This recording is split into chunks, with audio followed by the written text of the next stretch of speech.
Good evening, everybody. This is Grizzly from Coast to Coast. How's everybody doing today? We have a special guest in the house. Hello, everybody. We have Katie Paige. Hello, Katie. How are you doing? Introduce yourself. Welcome to the show. Well, thanks for having me. I am Katie Paige. I am here. We have snow coming down all day today in the Rocky Mountains of Colorado. Wow, snow. Well, where I'm at, it is 76 degrees out and sunny. Oh, So I cannot complain. Yes. that sounds so nice. So what do you do? I understand that you are extremely busy for what you do. Yeah. I have my degree in graphic design, visual communications, and I retired from that years ago. And I do basically UFO research full time. So I joined the MUFON, which is the Mutual UFO Network, back in 2012. I came right in as a field investigator, really just seeking answers to experiences that my family and I had on a ranch in Colorado. Very similar to the Skinwalker Ranch, if your listeners are familiar with the Skinwalker Ranch in Utah. So basically, I just kind of, I did what most people do, right? You graduate high school, I got married, I had a family, went to college, did all that, and then all those pesky questions never were answered. And I kind of started out years ago. I was a big, huge fan of the Ghost Hunters, of course, Jason and Grant, and did a few, did the Stanley hotel events in Estes Park with them, and flew down to the St. Augustine Lighthouse in Florida, which was like my favorite episode where the ghost is looking down. So I've kind of always had like paranormal things around me, but the phenomenon that we experienced on that Colorado ranch, it was just this huge mystery. So I'm just been seeking answers to that ever since. Yeah, it's never ending. I know that. And the paranormal community is something else. It's like it's never ending, right? It's a book that the chapter is always ongoing and the page keeps turning. I always tell people, we always think we know the answer, but we never do. It's a never ending story, as I always like to put it. From my understanding, didn't you just get done speaking with Congress or something? I did not speak with Congress, but I know there was representatives within MUFON that were speaking with Congress. Yes. And in fact, that's kind of, the big news coming out of MUFON just recently is, Ancient Aliens just on Friday did a big MUFON show. It was all about the Mutual UFO Network. I didn't even know, but you could see me a few times in that episode. I was like, oh man, Ancient Aliens. But anyway, in that show, they actually publicly state that, yes, they're going to be working, with the government and trying to answer some of these questions. And of course, as you know, and many of your listeners know, it's been a crazy week. All these things are shooting down, right? Yeah, it really is. And it's very interesting because at this time, we don't know what they are, right? Mm-hmm. And it's not like our government or the world's coming forward and saying, yes, they are extraterrestrial alien aircraft that we are knocking out of the atmosphere. They're not telling us anything. So we're sitting on our tushes, sitting here wondering, what are we knocking down? Are they more balloons or what are they? I mean, do you have any insight to that? Well, I mean, I have my own personal opinions, and I'm not speaking for MUFON here because I know officially MUFON is like what you said. They're kind of sitting back, kind of waiting to learn more information before they make an official statement. But I certainly have my own personal opinions. I mean, the timing of all this occurring right after the Chinese spy balloon is very suspicious. I've done a little bit of research on the regulations for, weather balloons and balloons in general. And a lot of what we do as investigators, if somebody sees something unusual in the sky, they'll send a report into MUFON. It'll come into the states. I'm the Colorado state director, and then we'll hand it down to our field investigators in the state. And a lot of what the field investigators do, sometimes they'll go on site if it's, a real close encounter or something. But most times we're looking at Flight Radar 24 and Stellarium and Heavens Above and all these different applications on the computer. And I can tell you that on Flight Radar 24, they do track certain balloons. You can track the Google Loom balloons. They show up on there. And from what I've researched for balloons, they're highly regulated. I mean, here in the city of Denver, you can't fly a drone over the city more than, 900 feet in elevation without, I mean, you need a license to do this. Oh, And wow. what I've researched about weather balloons, typically they don't stay up longer than a couple hours, and they have to track them because we have aircraft flying around. So I know the media has come out saying that these possibly could be balloons, and we're just noticing them now because we're looking more carefully. I've even heard somebody say that they're ramping up the radar systems, and I'm like, that makes no sense to me. Like, balloons are regulated. So if they're balloons, I think we would know they're balloons. What stumps me and what keeps me on the fence about are these extraterrestrial in nature, and maybe some are and some aren't, but you hear these reports of these pilots saying that whatever they shot at messed with their instrumentation on their aircraft. And weather balloons or spy balloons don't mess with pilots' instrumentation. That's a whole other ball of wax. So yeah, I think I'm gonna have to tend to agree with you on that one. And yeah, that changes the ball in my basketball court, I believe. And it's just like not out of nowhere that we're just starting to see these things, right? Now, I spoke to a guy a few months ago, and he was telling us on the show that they had to outfit the fighter planes with a new imaging device to see these aircrafts, because before they couldn't find them on radar, but they were there. They were seeing them, but they couldn't identify them.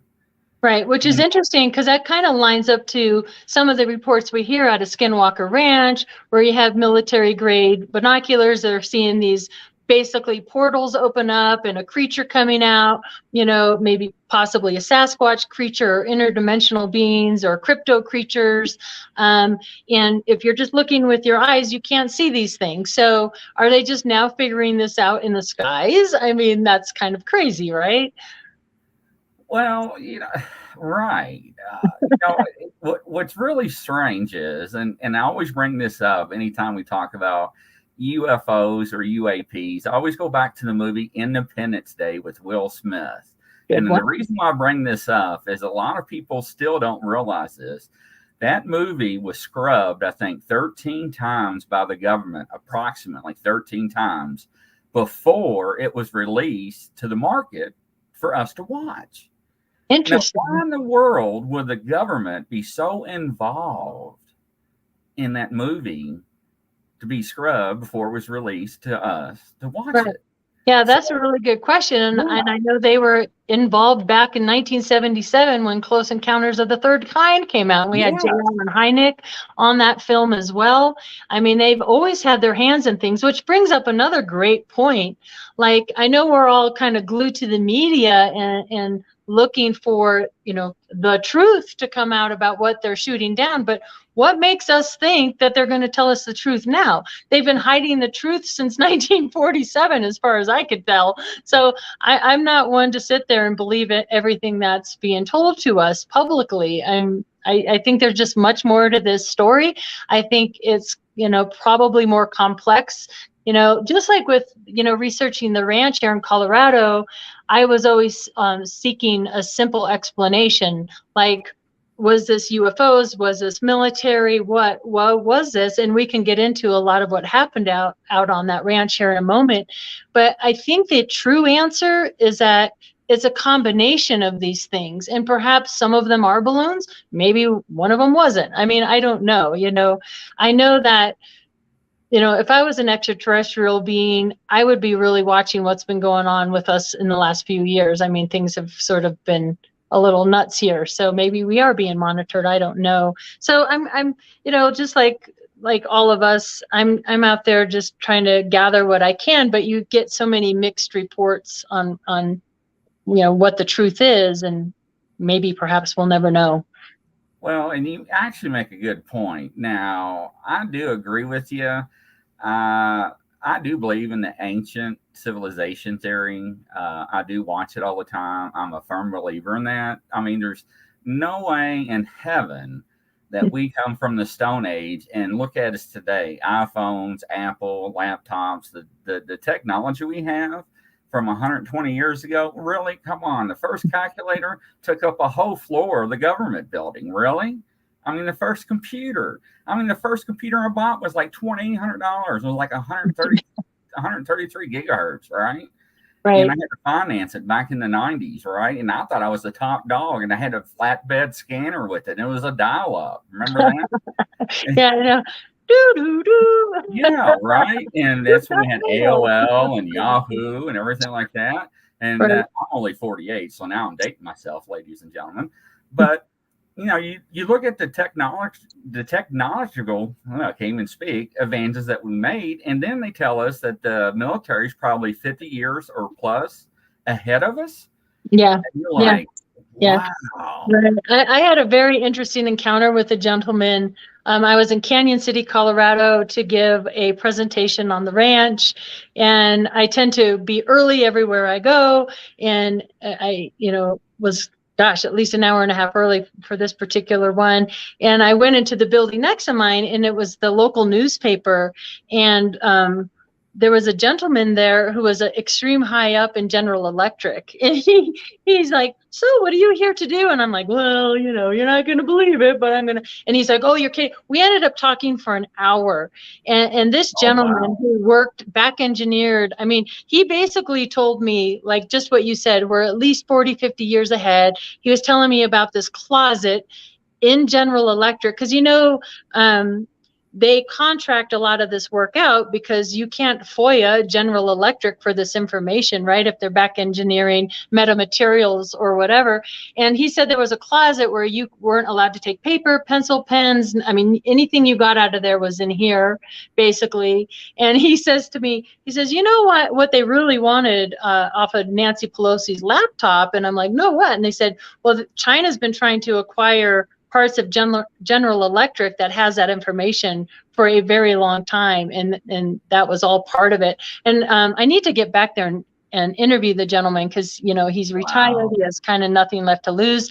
And I find that these people that are retired and getting up there in years, they're the ones you want to, they're like, hey, I got nothing left to lose anymore, and they spill it. And those are the best interviews. Right. To do. And they do. Right. And you're absolutely right. And I actually interviewed somebody that actually worked during the Cold War, that was in the remote viewing program for the U.S. government against the Russia program. They used to spy on each other, and that was very, very interesting to learn about that program and how they did each other and what they did. And in 2015 they got to meet each other, and they went to Moscow, and they got to meet the head KGB and everybody, and that was pretty interesting. Wow. So I actually wrote a book about it. But oh wow, so those people they get, they don't have anything to lose, right?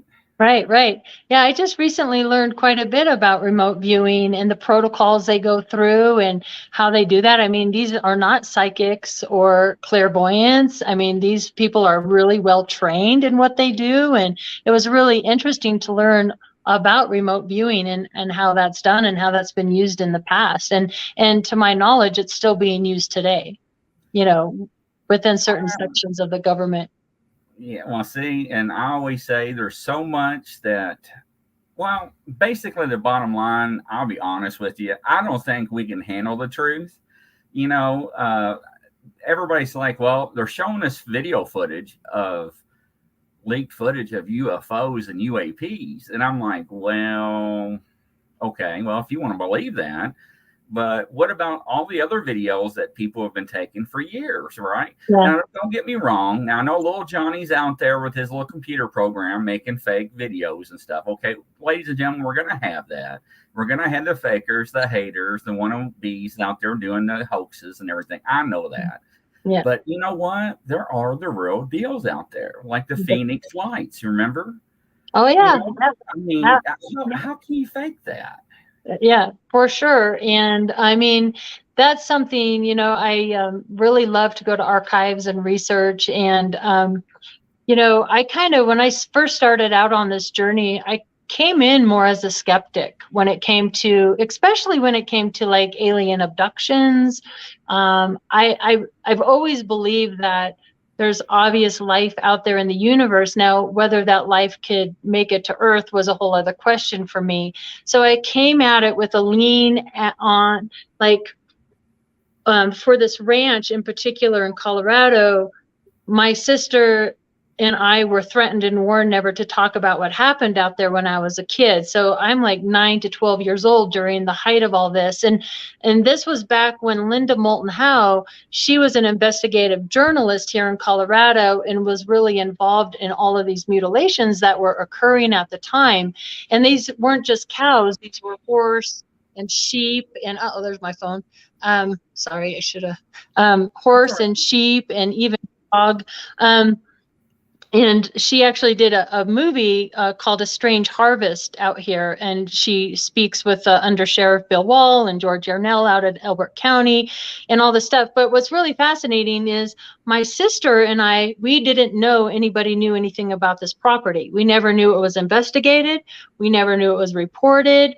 We just know what we experienced there and that we were told never to talk about it. So, fast forward to 2013, I purchased a book entitled Hunt for the Skinwalker by Colm Kelleher, PhD, and George Knapp. And I start reading this book and I get to the chapter Other Hotspots, and they're talking about this Colorado ranch that predates the Skinwalker Ranch. And I'm like, I knew the interesting dynamics of the family, and in there they talk about 3 PhDs that were actually investigators on the property. Dr. Leo Sprinkle, PhD, Peter Van Arsdale, PhD, and John Dura, seismologist, PhD, were all out there investigating this ranch property. Well, I was like, first of all, I was shocked that anybody even knew anything about it. And then secondly, that people were investigating it. So I quickly, I was not the state director at the time. I contacted my state director and got Dr. Leo Sprinkle's contact information. And he was a hypnotherapist and a psychologist out of Laramie, Wyoming, and was actually a real pioneer in the abduction past life world. And I went and met with him and verified that it was indeed the ranch of my childhood, and spent 3.5 years going back and forth to his archives, going through boxes and boxes and boxes of letters that people had written to Dr. Sprinkle, which culminated into a book that I finished. But I did get the original documents, and anybody can go there and find this information. You just go to the Heritage Center, and anybody can go to the archives and pull all of this data. But in there is where I learned that there was a heavy military presence on the property. And so how this ties back to my being a little bit skeptical, for quite a long time, I was thinking that perhaps a lot of that activity on the ranch were Black Access Projects or MK Ultra, or the military doing nefarious tests on cattle for whatever reason, whether they're checking, the groundwater or toxins. We had mad cow disease, whatever. But since that time, my research has taken me to that the activity out in this area way predates the military activity. So now I'm of the belief that things have been happening there and are still happening there to this day. And the military was aware of it and came in there. So, I think the unusual activity predated the military involvement, and it's still continuing to this day. So I think it's a combination of both things happening at the same time, just like now. Like, I think there's perhaps both things happening, maybe balloons and maybe some are surveillance from who knows where, Yeah, and I totally agree with you. And I mean, something, what is it, 3 school buses long? I mean, come on. Like, NORAD's not going to see that coming across. I mean, really, come on, ladies and gentlemen. I mean, we're America. We are going to see what's coming. Actually, I don't think we can actually handle the truth, to be honest. I don't think the American citizens can handle the truth. I think that if they came out and said, Ladies and gentlemen, this is a national broadcast. We have aliens here in the United States among us. I think there'll be pandemonium. I think there'll be mass hysteria. I think the world probably would be just a panic mode. I really do. I don't know what. I think if that happened, I think the response would be, what's going on with the Super Bowl? And let's talk about that halftime show. I'm shocked. I'm shocked at how, like, we're shooting down all these unknown objects, unknown. I've heard some news call them UFOs, which I thought was strange too, because haven't we spent the last how many years switching it from UFO to UAP? And then all of a sudden the networks are saying UFO. I'm like, what's that about? And secondly, I'm like, okay, we're shooting these things down. The news, every news network is talking about it, and people are talking about the halftime show. Like, and I'm just like, what's going on here? I think it's interesting. And then also, were you aware too, there was like the largest mass sun corona ejection that happened in synchronicity at the same time. And the instruments around the world that constantly record the Schumann resonance around our planet also went dark. And I'm like, all this happened all at the same time. So it's these kind of outlier events, you know, the missing rocket on the one jet, he shot two, the one, they don't know what happened. I'm like, how can you shoot a rocket and not know where it went? Like, that's kind of terrifying, actually, if you think about it. I thought we had a better handle on these things. And as much money as we spent into those rockets, where we aim is where it goes. And we can put those rockets into a window where you're looking out and smiling at, right? Yeah, I know. Wherever. And you know, that's wild. It is. So, yeah, I mean, a lot of things does not add up. I agree with you. It makes you wonder. It's that factor, I always say. Just like that case in Iran, where they had, you know, these fighter jets moving in on an unknown object, a UFO, and it took down their instrumentation, same kind of thing, you know, so it's kind of reminiscent of that encounter. Why this is happening now is a little suspicious, in my opinion. Is it a distraction from the American people looking at something else that's going on? Or for years now, people have been talking about this false flag, you know, alien invasion attack, to perhaps, since COVID is over, they need something now to globalize regulations in that. And what better way to do that than to say, oh my gosh, we're being attacked by aliens. We all need to, you know, spend trillions of dollars on new whatever. I mean, so who knows what's going on, but it's been interesting to watch, to say the least, you know. It is. And where's it going to end? And that's the problem. And then you got possibly World War III on the edge, the brink of starting. You know, we have no idea.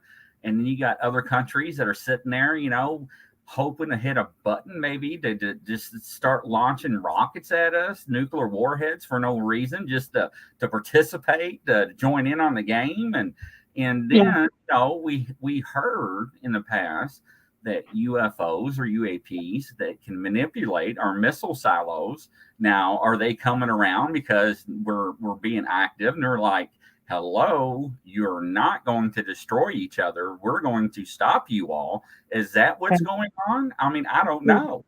That's a really good theory. I mean, you know, most listeners know that, you know, the Foo Fighters of World War II, you know, I think, and then of course in New Mexico, where we're doing the atomic bomb, in Roswell and all, I mean, we had Aztec and so many different crashes there.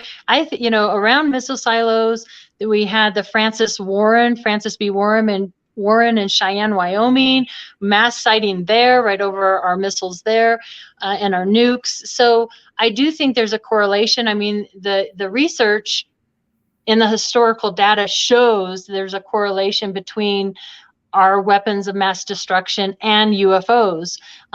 Now, I don't necessarily believe that they're necessarily worried about us as humans. They're probably thinking like, we're dangerous, we're, you know, we're fighting each other for hundreds of years or thousands of years. We're like, I'm sure a lot of these ETs have given up on our species, but I do perhaps think they might care about our planet. It might not let us blow up our planet. So I don't know. I don't know what the end game is. I don't know if it's false flags. I don't know if it's spy balloons. I'm not sure, but I think it's important to not cherry pick the data and to try and take it all in, and to also understand that the government, I don't think they're ever going to be 100% transparent with us, because there's too much money and power involved in all these things. And also, like you stated, I mean, there's wars at stake here. So they have to be really careful in what and how they report these things, you know? Right. Yeah. And I totally agree with you. Now, if I was an alien, okay, and I've been watching the human race for, let's say, thousands and thousands of years, right? I wouldn't be too concerned in the beginning, because in the beginning they would probably be hitting each other with sticks and stones, right? No big deal, right? Hitting each other on the head with clubs, dragging around, me, Captain Caveman, no big deal. But then, they start using bows and arrows, and, no big deal. And then as they progress, they learn how to use black powder and whatnot. Yeah, still no big deal, right?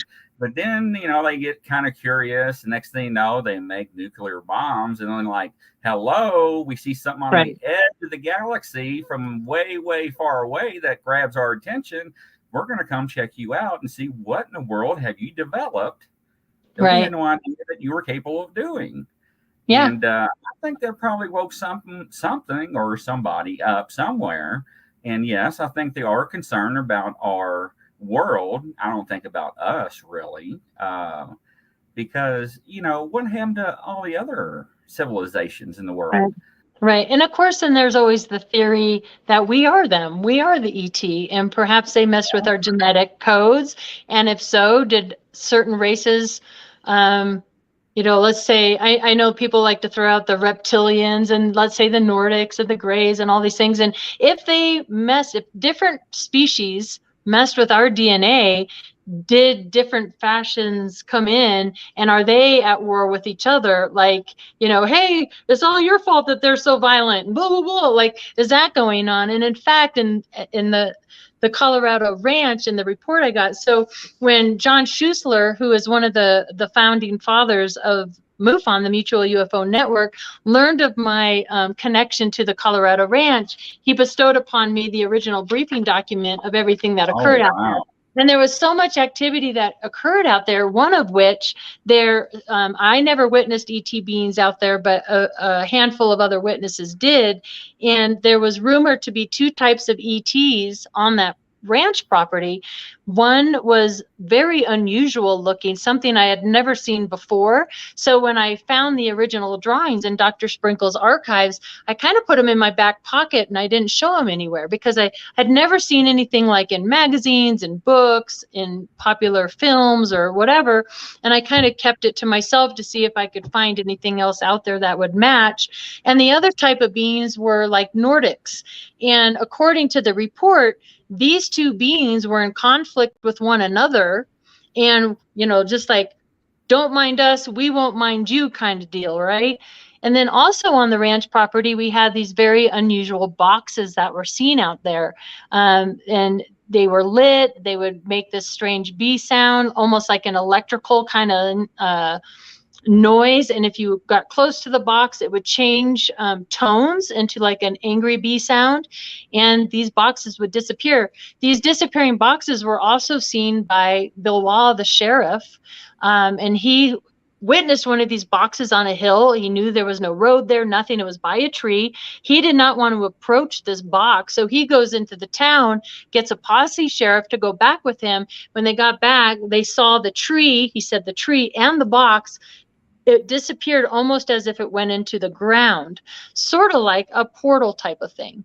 Wow. Yeah. So I'm like, holy cow. And then, of course, we've heard about these same boxes at Skinwalker Ranch. We've heard about this big, huge box they caught on Fleur with Trey Hudson at the South's Skinwalker Ranch, the high strangest ranch down there with Trey.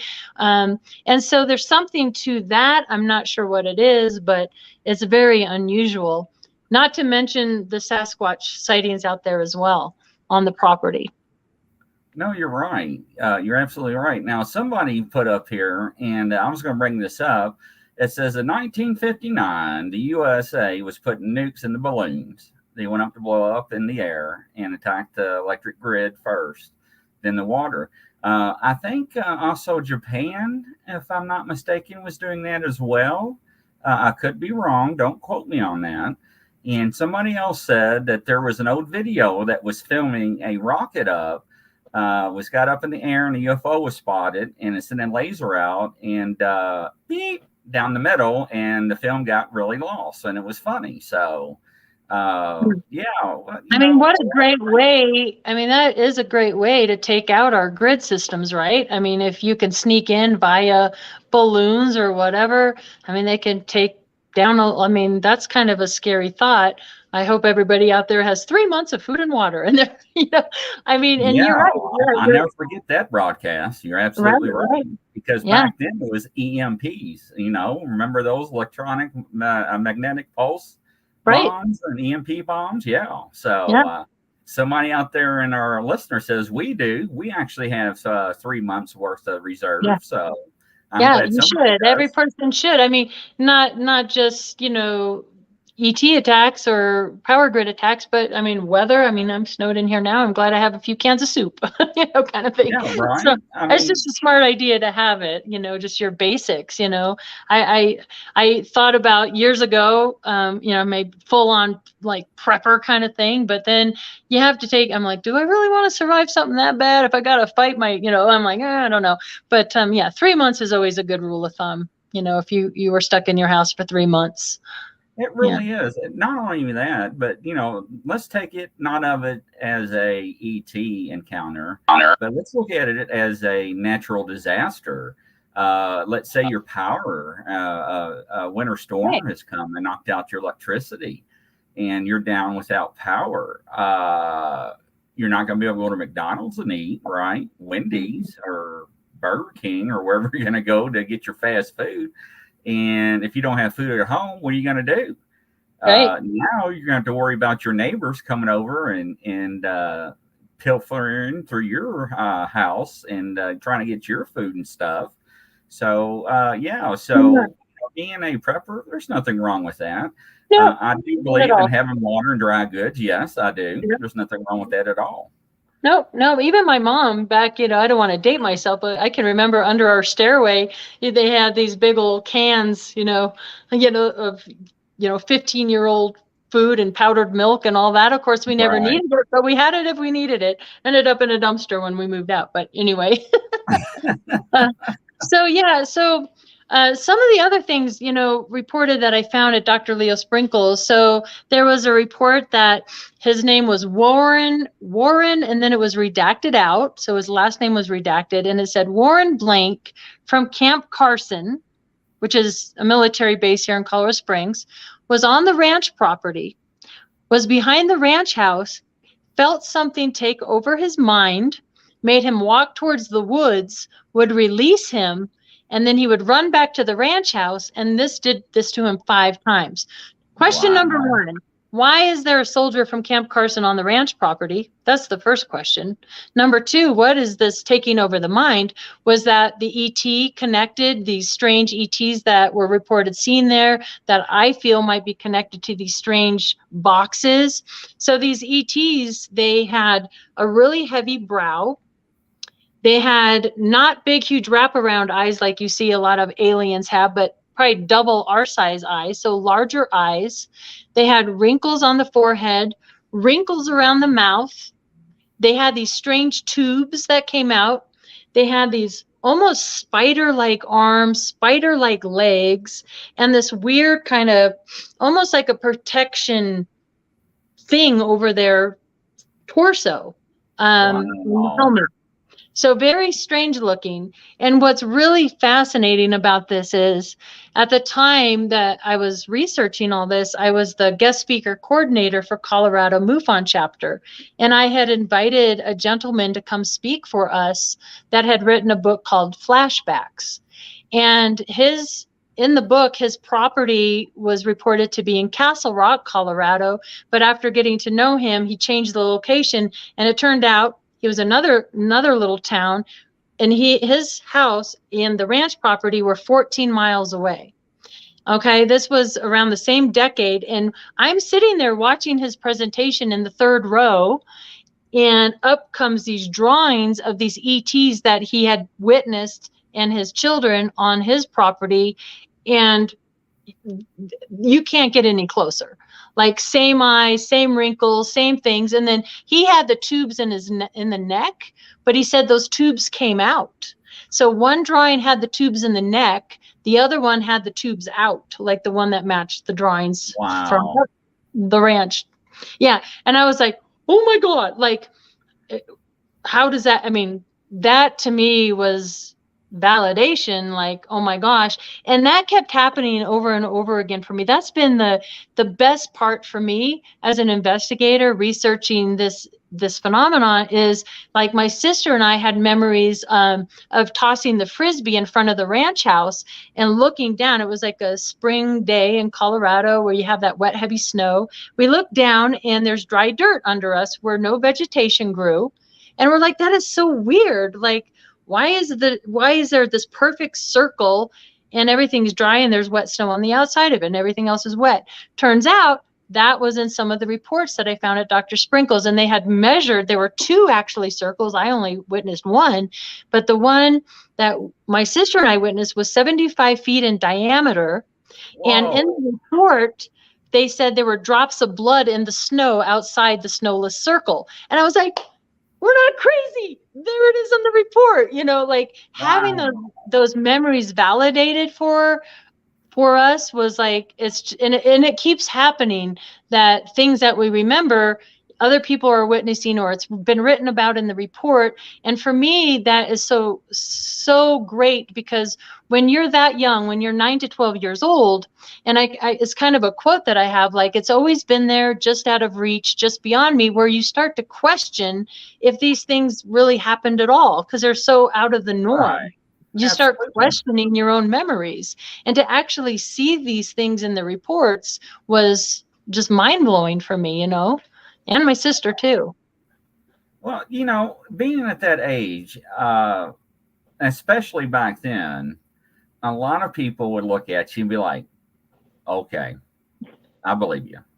And we didn't talk about it. I mean, we were threatened not to talk about it because something bad would happen to our family. But also, if you tried, like, I can remember trying to talk to my girlfriends about it, you know, and yeah, you're right. They would be like, huh? And I have to laugh because I think I was one of the only little kids that thought like Close Encounters of the Third Kind was like a documentary, not like a sci-fi movie. And I'm like, oh, wasn't that crap? You know, anyway. So, but yeah, it's just been one thing after another. I mean, there's so many different phenomena that happened at this property, and also Skinwalker and other locations. As we know now, I found another location in Ohiopyle, Pennsylvania, who had very similar type of activities. There was a report called the Ohiopyle creature case, where it involved Bigfoot, Sasquatch, UFOs, orbs, these strange humming sounds that people are hearing, and police that are shooting at these things, crypto creatures, same thing. That was in Pennsylvania. And then, of course, you know, Trey Hudson down south.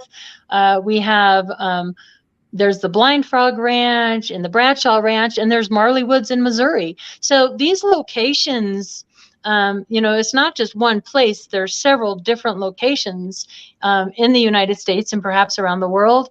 And something I find interesting, I went to the United States geographical map and kind of just was looking at what the magnetism is in these locations, and they all ping the charts at being very, very highly magnetic. Really?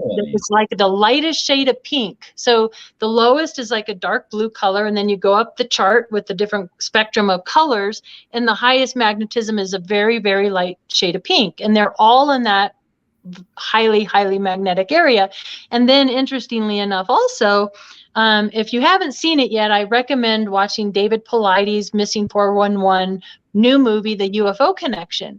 And he actually talks a little bit about Laramie, Wyoming, and northern Colorado, and around Cheyenne, he talks about, that a lot of these missing people, this happens around water. There's kind of a protocol that David goes through.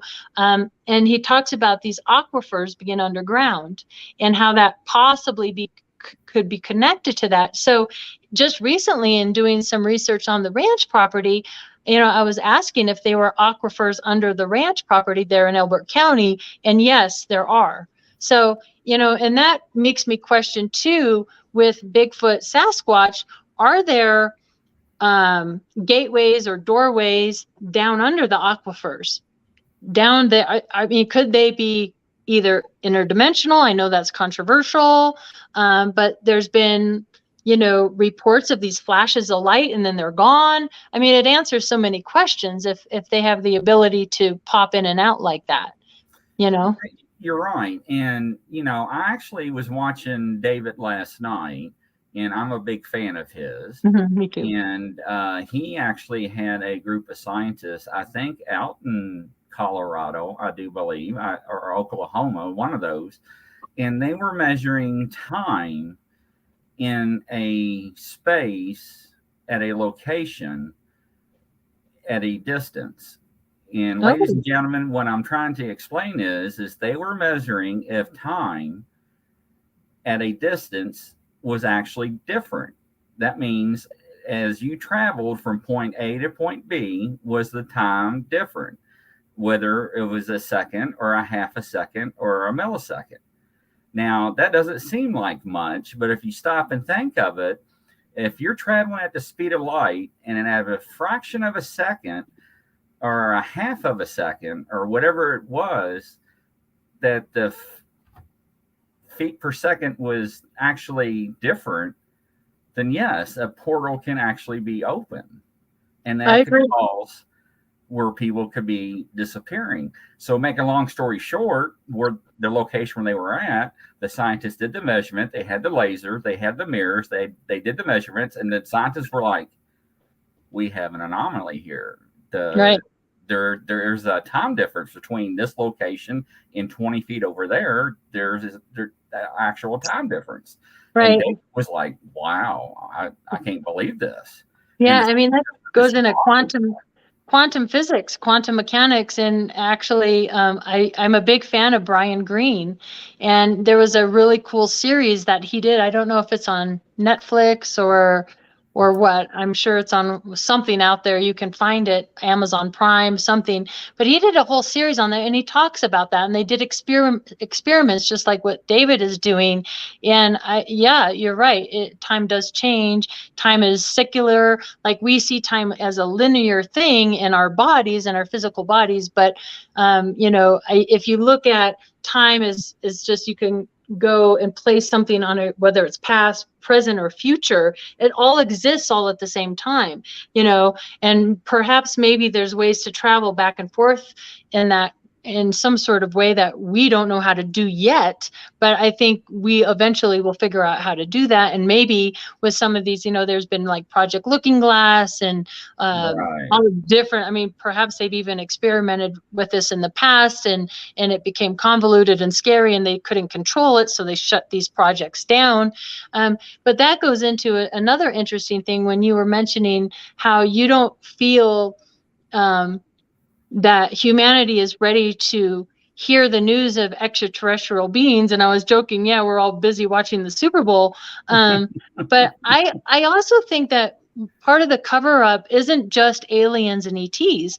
I think part of what they're trying to cover up and control is what reality is itself. Like the power of each individual person's mind. Like if we all knew what we can manifest and what we can do as humans, we would live in a much different world and they couldn't control us as easily. And I think that's part of the secret too.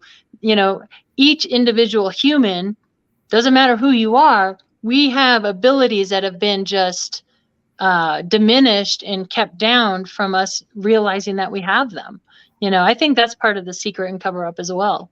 And maybe the ETs are waiting for us to figure it out. Like, man, wake up already, I don't know. I mean, you could be right. Allegedly, was it Roosevelt that signed the treaty with the aliens in that hangar back in the 50s?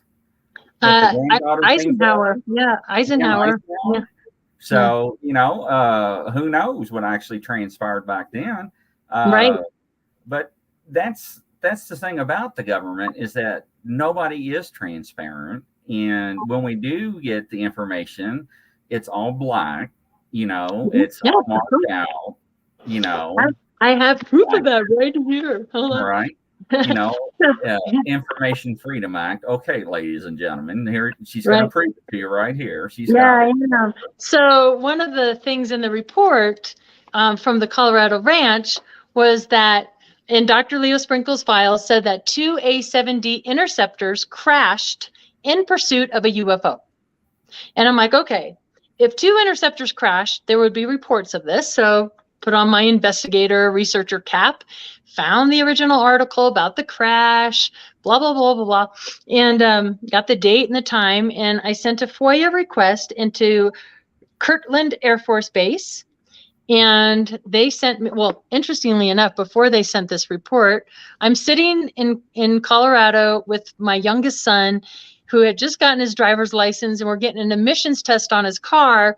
And my cell phone rings and it says United States Air Force. And I'm like, oh, I better get this. So I picked up the phone, and of course I had him on my Bluetooth in my Jeep, and Tyler is like dumbfounded, and I'm talking to the head of FOIA for the Air Force for like 25 minutes. Wow. And of course I'm sure he knew if he just researched my name, what I'm into or whatever. This was pre-COVID when this happened.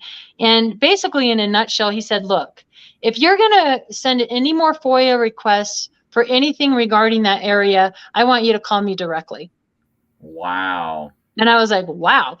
Anyway, so I get this envelope in the mail, and it's pretty thick. I mean, from the crash, right? Right. And it's pretty, but here's what you were talking about. So this is where it's going into the transcripts from the tower. Look at that, ladies and gentlemen. Can you read that? Yeah, I can't. I've tried. I put it up against Windows. I can't. But what's really interesting about what I've learned about this crash, here we go. Oh wait, I don't know if you guys can see that. Hold on. Yeah. What I learned, they have several causes of the crash, and what the supposed scenario is that there was an instructor and a student that were scrambled out of Buckley Air Force Base, okay, at night, okay, on a training mission. Well, this is over residential like areas. Yes, it's very rural. It's very, there's a lot of cattle ranches and things out there, but still people's homes. And what I learned from this report is that they had 255 live rounds of ammunition on board.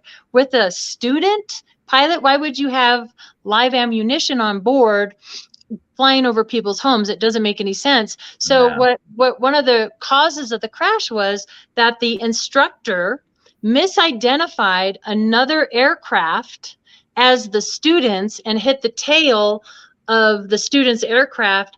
Both planes crashed to the ground, were complete loss, obviously. Both pilots ejected, both pilots survived, so that's good news. But they never identified in this whole big thick stack what the other aircraft was. They never mentioned it again, only the one time in this whole report. They never mention it's a Cessna or, nothing, just another craft. So to me, that seems highly suspicious. And then a few months back, I was visiting David Marler, who has one of the biggest archives here in the United States in New Mexico outside Albuquerque. And I like to go from time to time and see what articles I can find and pull. This is kind of from my favorite decade and stuff. And I came across a article and a report out of Canada that they had scrambled 2 interceptors in pursuit of a UFO right around that same time they scrambled these. So we know that they've done it before and publicly, just like right now, how we've scrambled after these unknown things in the sky. They've done this in the past. It's reported. We have that. We know that they've done that in the past. So why wouldn't they have done it in this case too? So it's highly, highly suspicious. Yeah. A student and an instructor hitting each other in midair. Yeah, that's kind of odd to me. I agree. With Yeah. live ammunition on board, like, doesn't sound likely. You know, you know how people are when they're not very good liars, you know, and they try to tell you a lie, but they're not good at it. But they're like Right. You're trying to like, tell oh, you, yeah, no, I you know, really did that. mm-hmm. Yeah, it was actually a weather balloon we shot down. Yeah, it doesn't make any sense, and I totally agree with you on that. You know, there's a lot of things that doesn't. I mean, we can go back and look at a lot of things in history.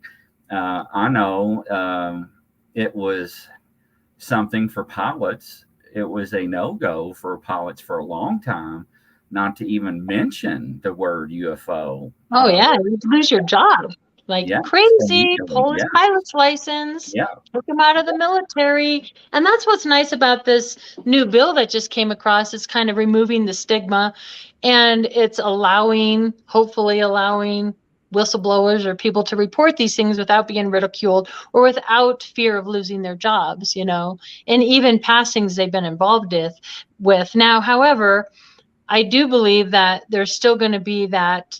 I mean, if you were sworn to secrecy and you signed non-disclosures and this, that, or, you know, you were in a compartmentalized program, you know, chances are you're still not going to come forward to this day. But we'll see. Maybe some people will start coming forward. I hope so, because I would like to know, you know, why NORAD was aware of our property, why Camp Carson was out there, you know, what was going on out there.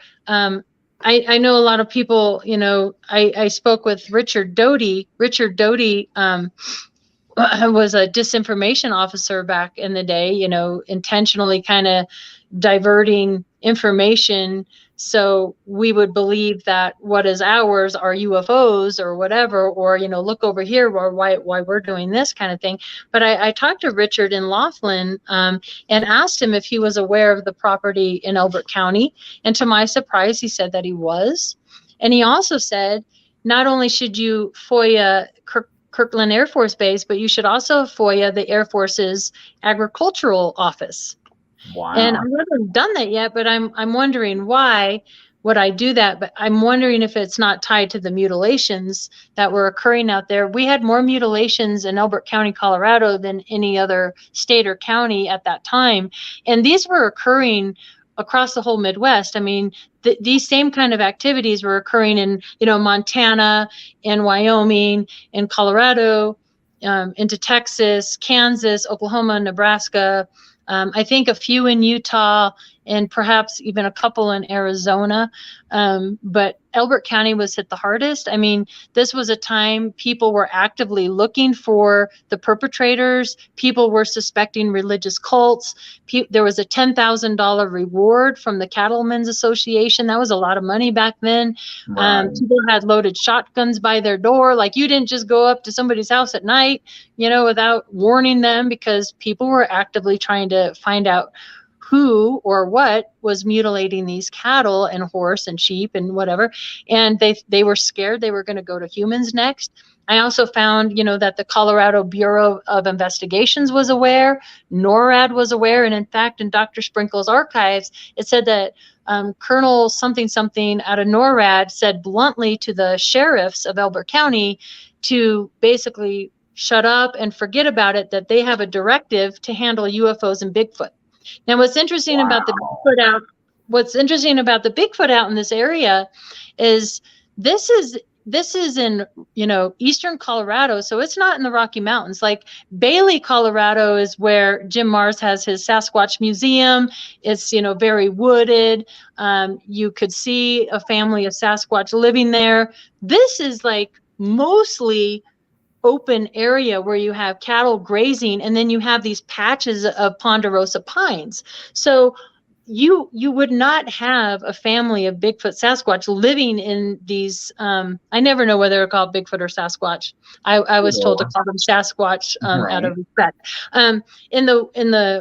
You wouldn't have a family of these living there all the time. They would be seen. And so in the reports, in the research I've done here, and I know this is very controversial, and it's been controversial for a very long time, that these Sasquatches were connected to the craft. I don't know if they're like bodyguards or workers or extraterrestrial species in themselves. Why couldn't they be? I mean, we have reptilians, we have ant-like people, we have, grays, we have this, that. Why wouldn't there be a intelligent species of ET Sasquatch? I mean, it would make sense, So, and that's what was seen out there, along with crypto creatures. And I've never been somebody who really got into reading or researching about crypto creatures and like dogmen or these large birds, but they were seen there as well. They were described as these large 3 foot, almost like phoenix type birds, Right. almost like like something that was. There's been like pterodactyl sightings, like time warp kind of things going on, just weird, high, strange stuff, and that's reported all over the country as well. So Yeah, I mean, how do you this goes explain on and on and on. right? It doesn't stop. And, Yeah. and I talked to a lot of people that's been into this field for 30 to 50 years. Right. And they have told me, just like you have said, they have changed their mind in some of their stances and where they stand, because they said, Grizzly, if you would have told me this 30 years ago about quantum physics, I would laugh at you. Right. Yeah. I would say they're flesh and blood only. Right. It is a very controversial subject. We have a lot of believers on both sides of the fence. Right. I tell people to believe what you want to believe. People have their own encounters. They have their own experiences. I mean, you cannot denounce what people are encountering or what they are experiencing, because it's not just one, it's many and vast. It's a lot. Yeah. And it's not little Johnny running around at night drunk No. in an 8 suit causing all this little havoc, right? Right. So Right. I know we have people causing hoax. We Yeah. know that. Of course we do. Of course we do. There's always going to be a human element. And I'll tell you, that's something you really need if, as an investigator or researcher or somebody that's in the field, you really need to put on that non-biased hat and just go where the data takes you and have an open mind to anything anybody encounters. Because I'll tell you, just like you, I'm sure you've heard it, you hear it all, right? And that's something with Dr. Leo Sprinkle going through his correspondence, and he had kept all his response letters too. So this is the book right here. It's called, because he always signed his letters of love and light. He would say love and light, Leo. But something I learned from Leo, and he passed away a couple of years ago. But I always admired that no matter who wrote to him from around the world, no matter what, even the naysayers like Phil Klass, there was a lot of correspondence between him and Phil Klass, whether they're his fellow researchers and investigators, whether they're somebody writing from a prison or children, or they seem like way out there.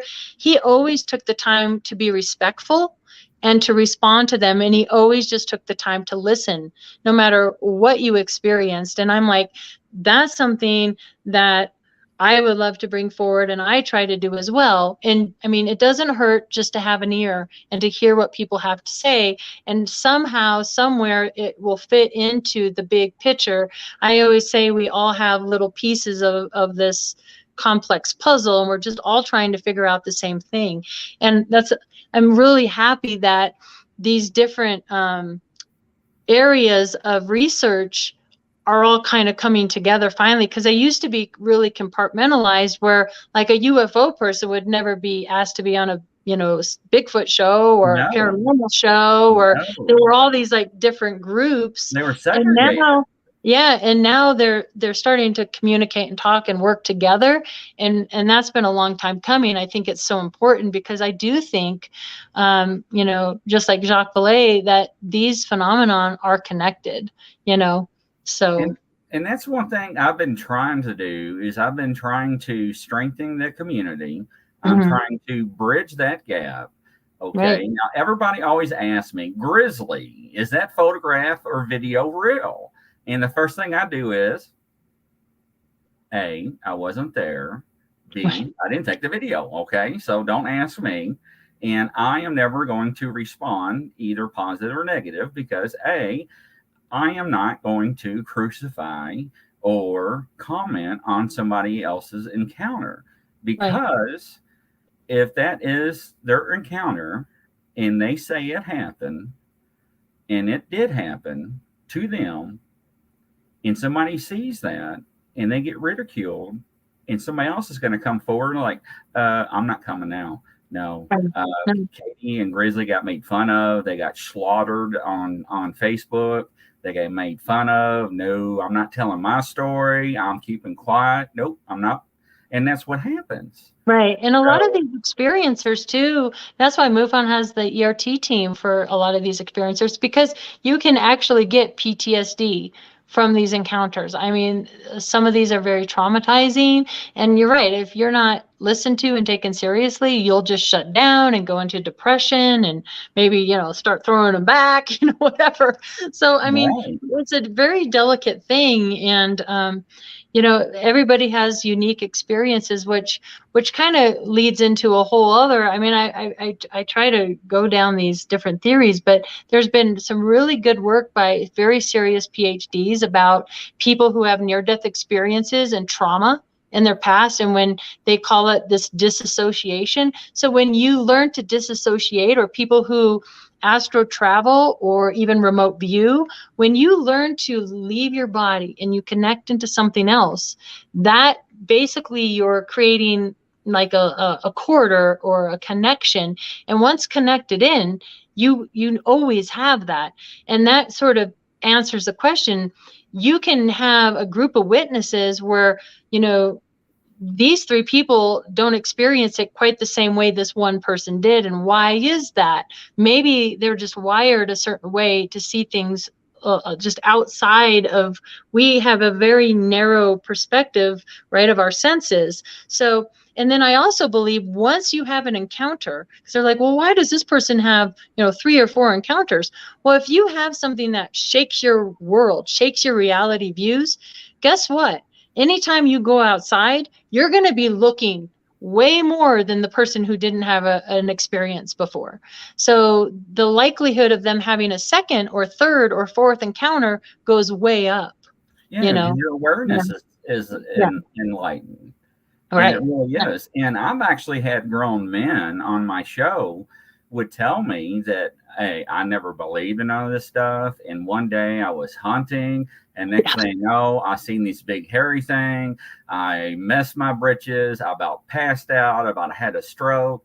And now I have PTSD. I can't go in the woods. I cannot even be near trees or a forest. I freak out. I have panic attacks, and I have nervous breakdowns, and I just get goosebumps even talking about it, and it's sad, and because it really affects. I just actually met somebody. I can't say what's going on, but just this last week I was involved in a big project, and was in this local bar here in Elbert and met some of the locals, and one of the locals did just that. He pulled up a picture. It's legit. You can get the metadata off of it. I'm like, why are you not getting rich and famous off of this? And he's like, oh, no. This has rocked our world. But it actually has a Sasquatch. And then you can see elk right there. So you can see how big the elk are and the Sasquatch. I mean, I've never seen an image so clear. I was like, oh my gosh, this is like the smoking gun, But so it's still, and what I took from that, actually, I'm like, when was this taken? This was a recent photo, so that activity out there is still going on. And these guys are hunters, just like you say. They're out there just hunting, and they have this unbelievable encounter, and it changes them forever. I was never really into, the Sasquatch Bigfoot world, but since just in the last few years, getting to know people out there with Trey and others that are in the community, and hearing encounters from witnesses and watching shows like yours, and that I've since become more and more interested in it, because it's just like the UFOs. I mean, there's so many witnesses to these encounters. Not everybody's lying about it. There's no way. There's something to it.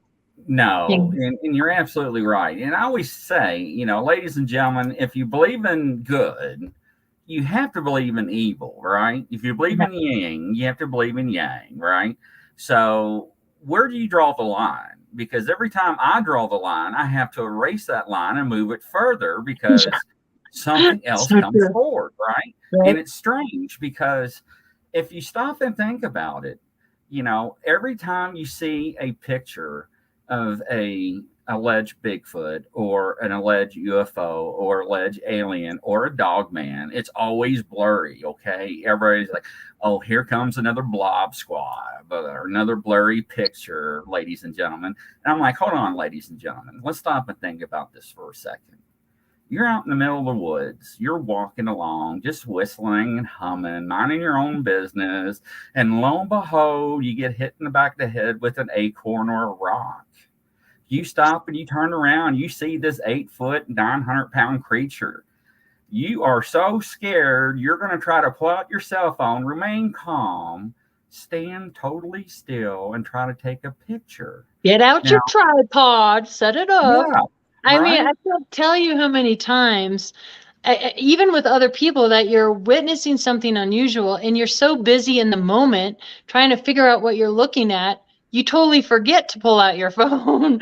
I mean, Yeah, we're like, oh my dude. God, really? Did you? No, nobody did. Oh my God. And it's usually these fast glimpses of things that maybe Right. just lie right outside of our visual reality. It We is. interact. I mean, this goes we interact with who knows what. I mean, you can get biblical here, right? We can interact with Oh, angels Chris, and it gets demons and difficult spirit now. guides and on and on and on. So this has been around since the beginning of mankind, I believe. And It is. Mhm. I do believe though. I asked Leo that I got to visit with him right before he passed, and I asked him if he had any regrets.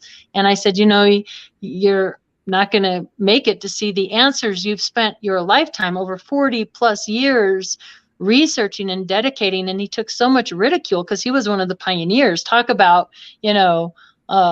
crazy, all sorts of things that he faced.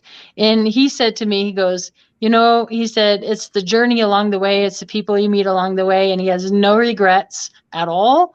And he does believe we're getting closer and closer to, understanding quantum physics and understanding time and understanding these mysterious, portals, if you want to call them that. And perhaps maybe in our lifetime, we'll get closer to the answer. I'm hoping so, Yeah, I hope so too. Yeah. And back to the cameras, people don't understand that the technology we have, right, is that when you take a picture with the cell phone, it's not when you hit the button, the picture automatically takes. It takes it a Yeah. fraction of a second.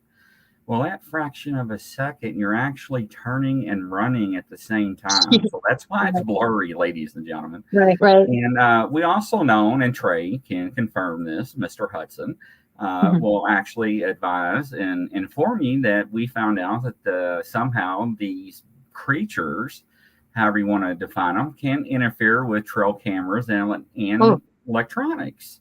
They Very much so. they malfunction. They eat Right. the batteries up, the memory cards or whatnot. Yeah. So The couple times I've been out there with Trey, we've always had experiences out there. And one of the silliest things that we did, because, you'll hear doors lock and unlock just at base camp. They always have people at base camp on the radios, whether it's Bob or whoever. And they're such a well organized group. I love that group. They do excellent work. They always try to debunk and explain things that they capture. And they're very, very safe, safety first.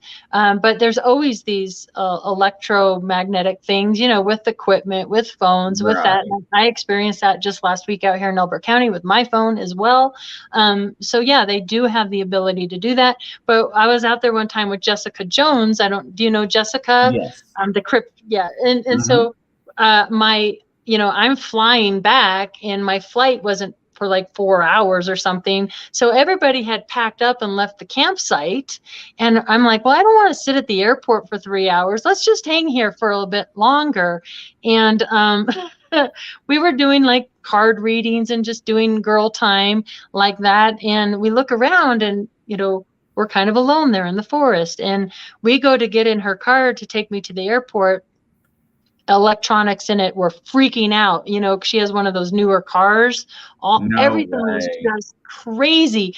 And there for a hot minute, we thought we were going to be stranded there. There was one camper, one dude and his wife way over, and we managed to get him, and he helped us out, and we did get out of there. But that was kind of not very smart on our part to like stay there all by ourselves at the end when we know this stuff happens. But yeah, it affected the whole car, the whole dang car. Yeah. And Jessica said that car was like that for a while, like a few weeks after. So yeah, nuts. Oh. Yeah. Yeah. So you're right. And of course, you know, there are ways in MUFON, we do get, you know, a good 85 to 90% of what we get. We can explain to you what it is. We get a lot of Starlink reports. You know, we get a lot of satellites, and it's always kind of funny because people are like, oh yeah, it's the planet Mars. But you would be surprised at how many like planet sightings we get, because when you stare at a star or a bright planet and you stare at it for long enough, it will start to oscillate. And if you zoom in on it with your cell phone, it looks kind of funny. But, you know, so we get a lot of those kind of cases. But gosh, we're left with 10 to 15% that we can't explain away. And, you know, we do have very good photo forensics people within that can check for fakes and that. And we do have our hoaxers too. I mean, that's one of our conclusions that we can draw is either a hoax event, which is where somebody gets a model or gets in a costume and fakes an event, or we have what we call a hoax keystroke, where somebody just sits down at their computer and writes up a fictitious story, you know. And typically you can tell those pretty quickly because they'll give you fictitious contact information, have silly names, have silly, you know, descriptions of what they're encountering. And so there's so many like little red flags or cues you can get when people try to hoax you. Every now and again, I'm sure a hoaxer gets through with something, but not very often. Well, I mean, it's gonna happen. I mean, it's human nature. Everybody wants their 15 minutes of fame. Everybody wants to start the process, right? You know, everybody wants to be intermingled with something. Stop doing that out there, because it takes our time to do these reports. It really does. It really does. And don't get me wrong, ladies and gentlemen. Now, we do have people out there, and this is a serious topic. It does have mental health issues. Yeah, that's true. And that is a very serious topic. And that's why I say anytime that we deal with people, when it comes to encounters, we always take them seriously, because we do not know their state of mind, or where they're coming from. So that's why we do not make fun of anybody, bully them of any way, shape, fashion, or anything. Yeah. Because, and that's a good point too. Just because, you know, and this goes into not only mental illness, just because you have a mental illness, or if you're diagnosed with bipolar or depression or whatever the case may be, doesn't mean you can't have a legit experience with Sasquatch or UFOs or whatever. That doesn't negate that. In fact, perhaps these encounters, they're interested in that aspect of our human psyche and our brain. And the other controversial thing to talk about is whether, you know, it's one thing to be completely intoxicated and drunk, but if you're sitting around a campfire and you're like on beer number 2, or you're having, you know, you're smoking a little something, that also doesn't necessarily negate a legit sighting. Now, if they're tripping on something, maybe take a harder look at that. Like, those are questions that you have to be really delicate around, and just, you know, figure out what the scenario or situation is. But again, just because somebody has a beer or is smoking a little something doesn't mean they didn't have an actual encounter. So, you know, those are things we all come across as investigators. And you know, you have to be very delicate with that, for sure. Yeah, because, you know, I always look at the PTSD side of it, the trauma. Well, here, even Bobby Dizzle just said, Bobby says, I never make fun of anyone who claims to have an encounter, because they could have a ton of trauma associated with it, whether it was real or repressed memory. And he's actually correct. That's true. You're right. And that's just being honest. And hello, Bad to the Bone Paranormal. He says, hello there. But it's to the point, and a lot of people don't think about stuff like that.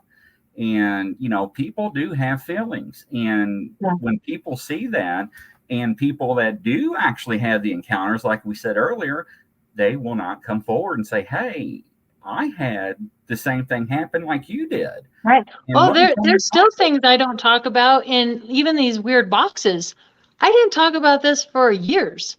It wasn't until they had the experience at Skinwalker and Trey had his experience that I'm like, okay, because it sounds so unbelievable. And, I'm pretty sensitive to, like, I don't want to be called nuts or whatever. So, right. yeah, I mean, and that's a huge part of all of, like, the paranormal, the Bigfoot, the UFOs.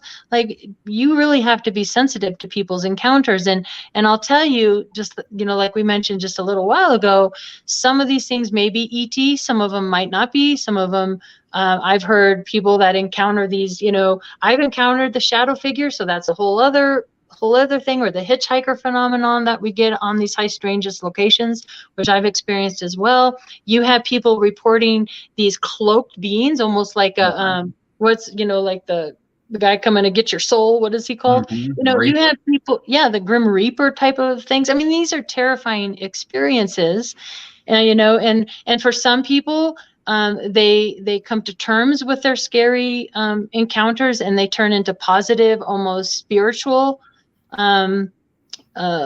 guidance, or they have very spiritual lives later. I have found this with a lot of people, that starts out scary and it kind of transforms into something positive.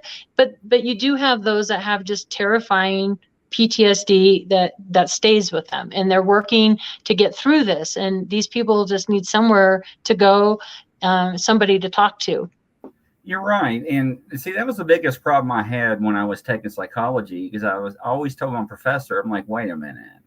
We are taking people, we are sitting them down, we are identifying the person with a mental illness. We are actually describing a mental illness with a subject, and we're prescribing them medication. But what happens if they're really seeing people? What happens if they're really hearing voices? They're like, Grizzly, just take the class. And I'm like, no, wait a minute. Let's think about this. And they're like, Grizzly, take the class. And I'm like, no, wait a minute. Grizzly, take the class. I'm like, okay. And I took the class. But no, we have to think outside the box. Yeah, that's a good point, because, you talk to people who, a lot of contactees and abductees tend to kind of open up the third eye. Sometimes they're a little bit more psychic or have more intuitiveness to them. And so as you learn and you practice, meditation and reading and all that, you start to discern what are your own thoughts and what perhaps, you're hearing from guides or whatever. And 10, 15, 20 years ago, if you said that, you would be put away in a mental institution because you're hearing voices in your head. So, I mean, it is changing, right? I mean, people are, okay, there is something to this. So yeah, it's delicate for sure. But if you don't mind, I would like to share with your listeners. Absolutely. So at the time on the ranch, mutilations were at, all-time fever pitch, like almost occurring daily kind of thing.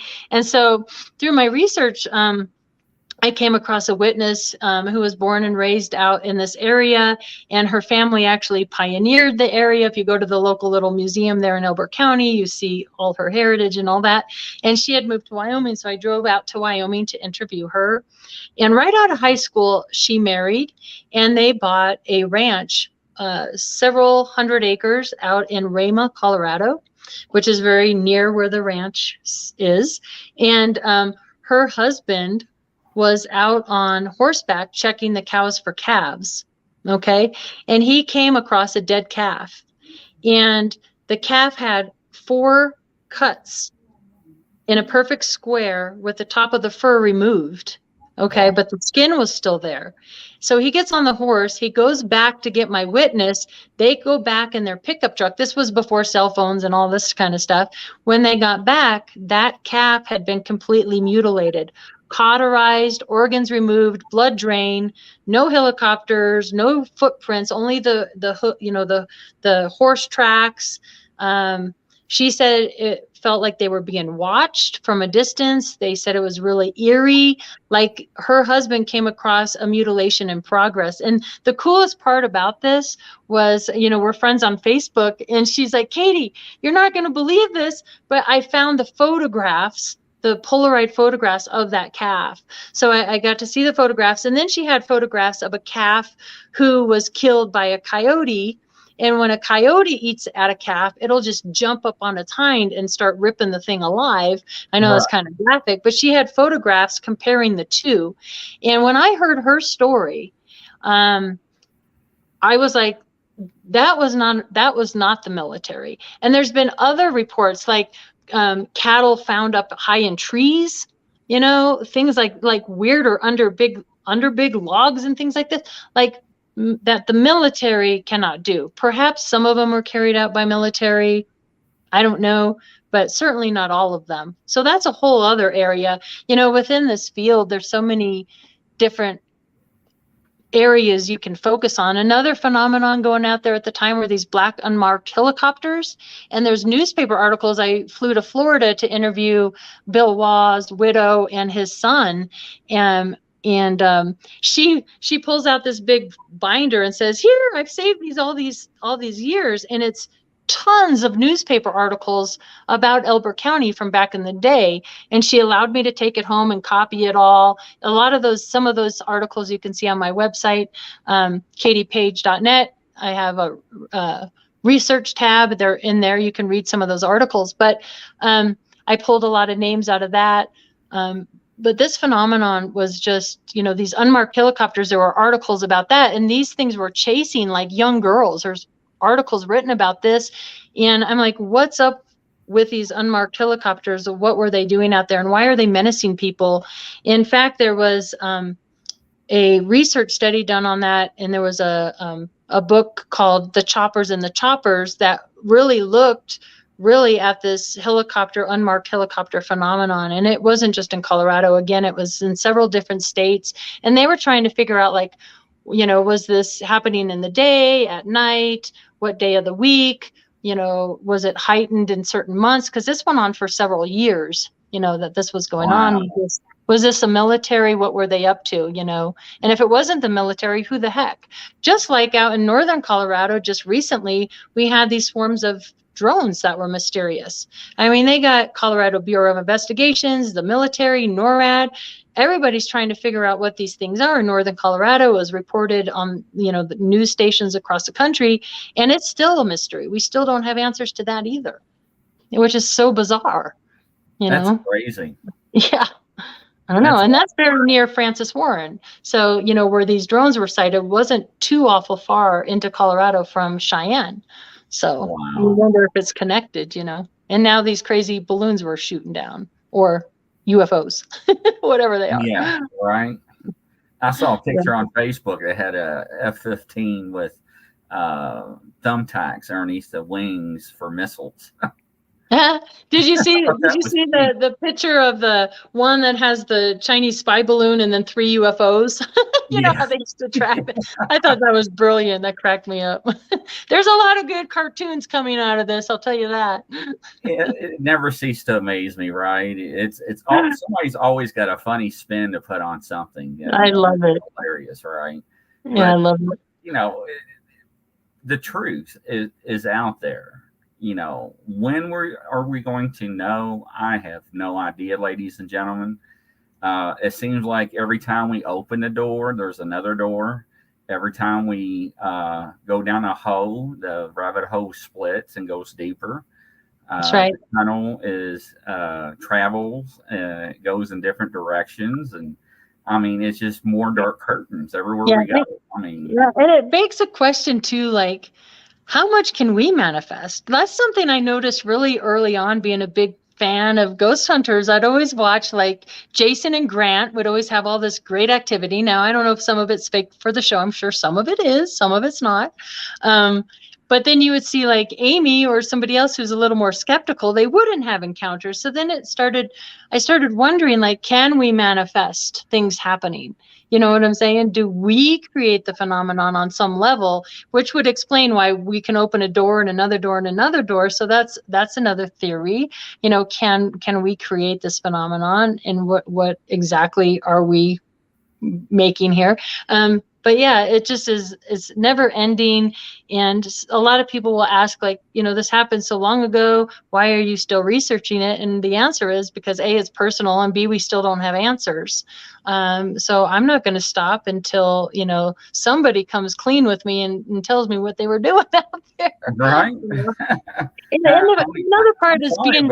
I'm Dick Tracy right now, and I want answers. Right, exactly. And the frustrating part of being a field investigator and working with witnesses and that is oftentimes you'll take their reports, it'll be an unknown, and they want answers from me or the investigator, and I can't give them the answers they want. Like, why me? Who are they? What do they want? Where do they come from?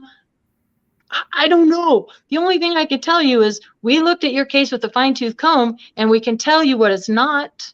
We could tell you it's not Starlink. We can tell you it wasn't Venus. We can tell you it wasn't a jet or an airplane, but I can't tell you who or what or why. I wish I could, and that's where it gets a little frustrating being an investigator sometimes, because, you know, we're all out there wanting to know those answers, and really, if somebody claims to have them, run. Because nobody has them, you know. And sometimes they may want to know too that, hey, they're not alone. Right. That's the important part. You're right. There's other people out there like you that also has these encounters. Right. And that makes them feel a little more comfortable as well. Right. And, you know, and it's funny because I actually did a lecture a while back ago on demonology and Satan and fallen angels. To beginners and ghost hunters, because it kind of was interesting to see these people starting out in ghost hunting and going out there and dabbling in things and not knowing what they're doing, right, and bringing home things attached to them. And they're like, right, what in the world did I just do? What did I just open? What is, you know, I got all these things happening at home. So I did a little presentation for them and everything to help them out. That's great. And, yeah. You know, and there was some kind of study was done. And ladies and gentlemen, forgive me, I don't remember what the study was, but you have to Google it. But it was a scientific study. They put people in an MRI scan, and they gave them pictures of religious symbols. And when they did that, they took pictures of their brain, and it showed the brain activity was very active compared to regular pictures of your regular surroundings. So what I'm trying to say is that everything that was heavenly images, you know, like crosses, angel wings, cherubs, and so forth, was you very heightened. Your senses were heightened. So that means you had more activity, you were more sensitive. So yes, Katie, so it does go back to where, yes, you can possibly manifest things to happen. So yes, that is a possibility. Yeah, both good and bad. And you bring up a good point, Grizzly, is that, you know, we can't necessarily give people answers, but one, we can make them feel like you're not alone and give them, you know, somebody to talk to and turn to. But I think it's also important that we have suggestions how to protect yourself. You know, I often tell people it's so important to document any outside the norm activity you have, because, you know, you'd be surprised in a week you forget certain details of an encounter, whatever your encounter is. You know, write down the time, how you were feeling, what was going on, every little detail that you can, and document these things, because that's how we start to find patterns in things, you know. And again, how to protect yourself and others. Just little tips, you know, how to even taking pictures of things, like don't zoom way in on a UFO, get the perspective out so you can get the tree line and the rooftops, and, you know, it offers some perspective for us to go back and look. So there's those kind of things we can offer people as well. And I think that's so important. Yeah, and I always tell people too, you know, just like what we're talking about is whatever field that you're researching, do not automatically assume that's what it is. So if you're out in the woods looking for Bigfoot and you see something strange, don't say that's Sasquatch. Sasquatch that. Oh my gosh, debunk it. Think outside the Could box. be good, man. Yeah, that hey, it could have been a Boy Scout, it could have been a turkey hunter. Don't shoot these down like they're shooting these. Don't go right. shooting in the woods. Don't do that. It's funny because when you say don't shoot them down, I never forget when we first shot that Chinese balloon down. I seen a picture of some South Carolina guys out in the field, in a cornfield, in a duck hunting blind with shotguns and rifles up in the air shooting, right, and waiting for it to fly over, saying we're ready. Right? Did you see that meme? People are throwing bottles at it and stuff. I thought that was hilarious. Now that meme, okay, now this is what's funny with that meme. That meme was actually taken out of Kentucky, out of Shepherdsville, Kentucky. That meme was made famous because somebody was flying a drone over a neighborhood, and the neighbors got peed off about it, and they got their beer bottles and stuff, and they were trying to knock it out of the sky. Well, the neighbor next door got a shotgun and actually took it out. So, oh no, yes. Well, that's how. That's my neighbor's dog. Shut up! Yeah, oh my gosh. Yeah, that made the news for quite a while around here, up here in Kentucky. So yes. Well, one thing for certain with all this activity that's going on in this last week is people are looking now, and just like anything else, the reports that come in to MUFON, we slow down in the winter months because more people are huddled inside. They're not out, hunting and camping and fishing and doing family barbecues. Boy, after the MUFON episode on ancient aliens, we're getting all sorts of historical reports coming in, which is awesome because I'm one for historical reports. It's never too late to put in your reports, even if it happened decades ago, because there's still information to get gleaned from that where we can make connections. But also with all these, this activity shooting down God knows what, people are looking at the skies again. So, yeah. Well, it's great, because cell phones have taken so much away from things. Yeah. And out in society, everybody's always looking down. And even while people are still driving, they're still texting. Yes. And it's just like, oh my gosh, are you serious? Right. And it's really sad because, we used to see on TV people walking in the mall texting and they would fall in a water fountain, and get wet. Yeah, that very thing. So I just recently this last week spent some time on this ranch, and I noticed that with some of the people I was with, because I feel like with a lot of these different phenomenon, there's a mental connection where you can kind of connect with the phenomenon, right? Whether it's Sasquatch or UFOs or whatever. And there were people there that literally were just this on their phone. And I'm looking at the tree line going, is anybody else seeing this? What's going on? Right. They're not, because their face is in their phone. So I guess if you don't want to interact with it, you can totally ignore it and shut down. And I think the vast majority of people are doing just that. They're busy in their everyday lives. And I always have to laugh too, through the years, we've had some very interesting speakers that have come out and given us mind-blowing information that, about, S4 and Area 51 and whatever the information might be. And at the end of the day, you can learn this information, but, right after that, for example, my mother calls and says, oh, I need you to stop at Walmart and pick up my prescription. I'm like, well, I just learned about, how aliens eat and all this stuff that we're not, but I still have to go to Walmart and get my mom's prescription, so you still have to live life and you still have to go to work, and it is, it is just what it is, but it's fascinating stuff. Yeah. And it's just keeps going and going and going. And I love the work, and I love meeting people and hearing from other people too.